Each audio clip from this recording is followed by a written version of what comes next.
So hello friends, welcome back my YouTube channel all education centre. बहुत बहुत स्वागत है आप लोग का हमारे चैनल ऑल एजुकेशन सेंटर में। सो फ्रेंड्स, आप देखिए जो सीटेट प्रीवियस ईयर पेपर हुआ है उसका मैं कुछ सॉल्व बताऊंगा। और जैसे कि जो इंपॉर्टेंट क्वेश्चन भी आपको इसमें शेयर किए जाएंगे, जो कि सीटेट 31 तारीख के 2 दिन बाद जो एग्ज़ाम है आप लोग का, 1 दिन बाद, उसमें आप लोग को महत्वपूर्ण सहायक जो बार बार जो क्वेश्चन आते हैं उसको मैं रिपीट करूंगा और बताऊंगा। मैं टॉपिक वाइज बताता भी रहूँगा और ज़्यादा मैं ट्रिक भी कर दूंगा जो बताऊंगा, जो कि बार बार क्वेश्चन आते रहते हैं।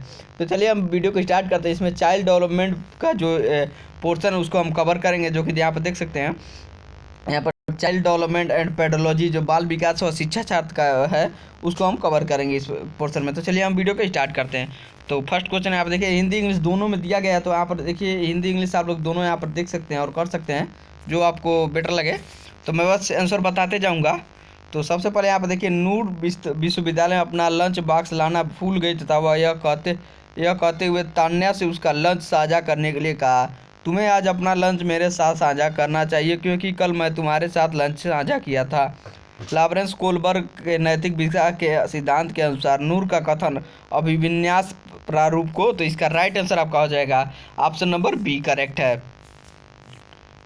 दूसरा पता है, समाज में विभिन्न लिंगों के लिए उपयुक्त मानी जाने वाली प्रारूपिक विशेषताओं के बारे में जन सम्मान की अवधारणा क्या कहते हैं। इसका राइट आंसर आपका हो जाएगा ऑप्शन नंबर ए जेंडर विभेदीकरण। ऑप्शन नंबर तीसरा यहाँ पर देखिए क्वेश्चन नंबर, हाल ही में पाठ्यक्रमों में ऐसी कहानियों को शामिल करने के लिए विवेकशील प्रयास किया गया जिसमें पिता घर के कार्यों में लगा रहता है और माता साहसी गतिविधियों को करती हैं। यह कदम किसके लिए महत्वपूर्ण है? यह जेंडर को पक्षपात को सशक्त बनाता है, जेंडर रूढ़िवादियों को समाप्त करता है, तो यह जेंडर विभेदीकरण को बढ़ाता है। इसका ऑप्शन नंबर ए करेक्ट है। एक चौथा देखिए, चौथा क्या देखिए, वायगोस्टी के अनुसार जब एक वयस्क बच्चे के निष्पादन के वर्तमान स्तर को सहयोग द्वारा विस्तारित करता है तो इसे क्या कहते हैं। तो इसका आपका राइट आंसर हो जाएगा ऑप्शन नंबर 3। नेक्स्ट पे आते हैं 5 पे देखिए, जीन पियाजे के संज्ञात्मक विज्ञान के सिद्धांत के अनुसार परिकल्पित निगमात्मक तर्क किस अवधि में विकसित होता है। तो इसका राइट आंसर ऑप्शन नंबर 4 अमूर्त संक्रियात्मक अवस्था में। छवा देखिए, छवा के अनुसार बच्चों के चिंतित के बारे में सामाजिक प्रक्रियाओं तथा सांस्कृतिक संदर्भ के प्रभाव को समझा आवश्यक है। तो इसका आपका राइट आंसर होगा ऑप्शन नंबर ए। पियाजे के संज्ञात्मक विकास के सिद्धांत से निहितार्थ निकालते हुए एक ग्रेड 6-8 के शिक्षक को अपनी कक्षा में क्या करना होता है। इसका राइट आंसर आपका ऑप्शन नंबर बी करेक्ट है, यानी दूसरा नंबर आपका करेक्ट है। अब आते हैं 8 देखिए, हार्वर्ड गार्डनर के बहुबुद्धि सिद्धांत के अनुसार तार्किक गणितीय बुद्धि वाले एक व्यक्ति की क्या विशेषता हो सकती है। तो इसका राइट आंसर आपका ऑप्शन नंबर 3 सही है। 9वां का देखिए, आप क्या दिएगा 9वां का यहाँ पे देखिए, निम्नलिखित प्रक्रिया जिसके द्वारा बच्चे आदतों, कौशलों, मूल्यों तथा अभिप्रेरणा को विकसित करते हैं और जो उन्हें समाज का जिम्मेदार एवं क्रियाशील सदस्य बनाती है, जो उसे क्या कहा जाता है। तो इसका right answer option number A correct है, समाजीकरण। 10वां देखिए, मानव विकास के संदर्भ में आनुवंशिकता तथा पर्यावरण की भूमिका के बारे में निम्नलिखित कथनों में से कौन सा सही है। तो इसका राइट नंबर ऑप्शन नंबर 4 सही है। 11वां का देखिए, एक प्रगतिशील कक्षा में विद्यार्थी के द्वारा ज्ञान की संरचना दी जाती है, विद्यार्थी के द्वारा निष्क्रिय रूप से ज्ञान प्राप्त किया जाता है, विद्यार्थी के द्वारा ज्ञान को उसी रूप में दोहराया जाता है, शिक्षकों के निर्देशों के अनुसार विद्यार्थी के द्वारा ज्ञान का अनुस्मरण किया जाता है। इसका right answer option number A correct है। 12वां देखिए, यहाँ पर सतत एवं समग्र मूल्यांकन में क्या शामिल है। तो इसका राइट आंसर ऑप्शन नंबर 3 सही है। 13 पे आते हैं, देखिए 13 का दिया है, आपकी कक्षा के एक विद्यार्थी को विभिन्न स्रोतों के बारे में यह बताया गया है कि उसे सामाजिक वर्ग के लोग शैक्षणिक वर्ग में शैक्षिक क्षेत्र में निम्न स्तरीय प्रदर्शन करते हैं। इसे रूढ़िवादिता एवं परिणामिक रूढ़िवादी आशंका के प्रभाव को काम। इसका राइट आंसर आपका नंबर 3 करेक्ट है। नेक्स्ट पे आते हैं 14वां का देखिए, एक समावेशी कक्षा में शिक्षक को क्या करना चाहिए। तो इसका राइट आंसर आपका 3 हो जाएगा, बच्चों को अपाहिज बच्चा, मंदबुद्धि बच्चा आदि के रूप में वर्गीकृत करना चाहिए। नेक्स्ट बात है 15 पे देखिए, एक विद्यार्थी कक्षा के निम्नलिखित लक्षण प्रदर्शित करता है। तो इसका राइट आंसर हो जाएगा पढ़ने की प्रतिचिंता, पहले पढ़े हुए पाठ को समझने नहीं। इसका राइट आंसर ऑप्शन नंबर ये यहाँ पर तीसरा हो जाएगा। 16वां देखिए, एक शिक्षक एक समावेशी कक्षा में विशेष योग्यता वर्ग वाले अभिकर्ता की आवश्यकता है। तो इसका राइट आंसर ऑप्शन नंबर 4 सही है। 17 पे आते हैं। 17 का देखिए, एक शिक्षिका अपनी कक्षा में सृजनात्मक विद्यार्थियों को किस प्रकार से प्रोत्साहित करती है। तो अपसारी चिंतन पर बल देकर अभिसारी चिंतन को हतोत्साहित करके विद्यार्थियों को जोखिम लेने और चुनौती का सामना देने का हतोत्साहित। इसका right answer option number 3 correct है।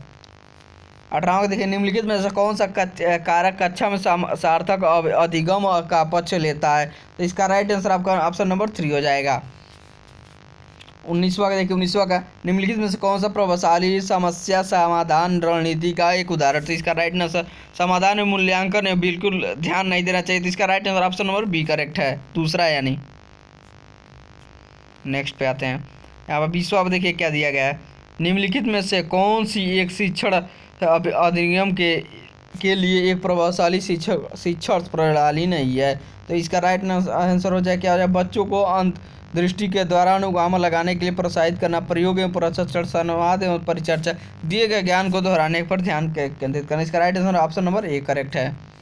21 का देखिए, शिक्षक कक्षा में पढ़ने में ध्यान न देने वाले बच्चों को किस प्रकार बर्ताव कर सकते हैं। तो इसका राइट आंसर आपका क्या हो जाएगा, बच्चों को कक्षा से बाहर किए जाने के लिए कहकर पूरी कक्षा में उसके सामने उन्हें बार बार डांट कर उनसे बात करके तथा उनकी अरुचि का कारण जानने की कोशिश, उनके गृह कार्य के रूप में अत्यधिक वर्कशीट देकर, यानी इसका राइट आंसर हो जाएगा ऑप्शन नंबर 3, उनसे बात करके तथा उनकी अरुचि का कारण जानने की कोशिश करके। यहाँ पर 22 का देखिए क्या दिया गया है 22 का।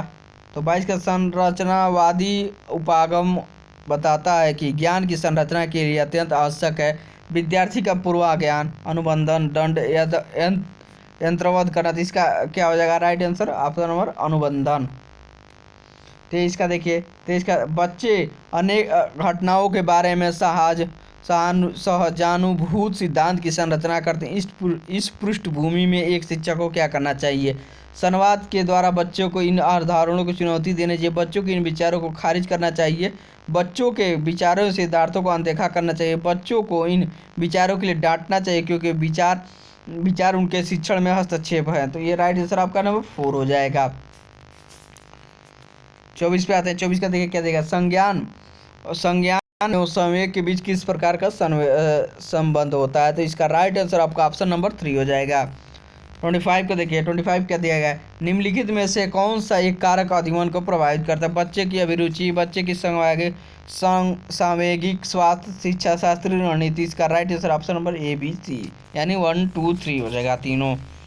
26 पे आता है। 26 का देखिए क्या दिया गया है, निम्नलिखित में से क्या ज्ञान के सार्थक संरचना की प्रक्रिया एक महत्वपूर्ण पहलू है। तो इसका राइट आंसर ऑप्शन नंबर दूसरा सही है, दूसरा आपका राइट आंसर करेक्ट है। जब विद्यार्थी पुरस्कार पाने की इच्छा से बार बार किसी गतिविधि को करने का निर्णय लेते हैं, जैसे कि एक प्रयोग का नियोजन या संचालन करना जो कि प्रत्यक्ष रूप से उस गतिविधि से संबंधित नहीं है, तो इसका राइट आंसर आपका हो जाएगा ऑप्शन नंबर ए हो जाएगा करेक्ट।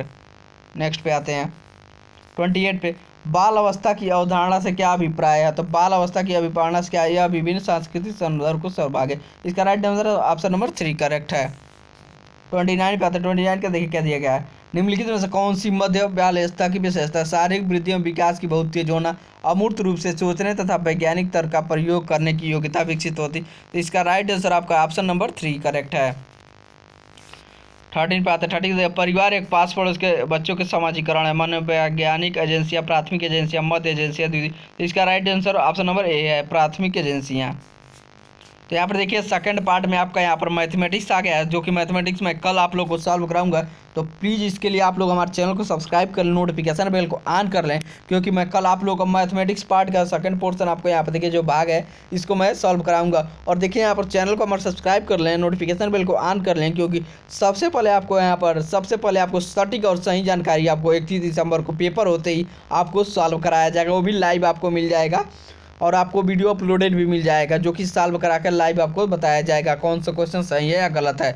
तो गाइज बस वीडियो को यहीं पर ख़त्म करते हैं, क्योंकि यहाँ पर देख सकते हैं यहाँ पर मैथ का पोर्शन बहुत ही लंबा हो जाएगा इसमें।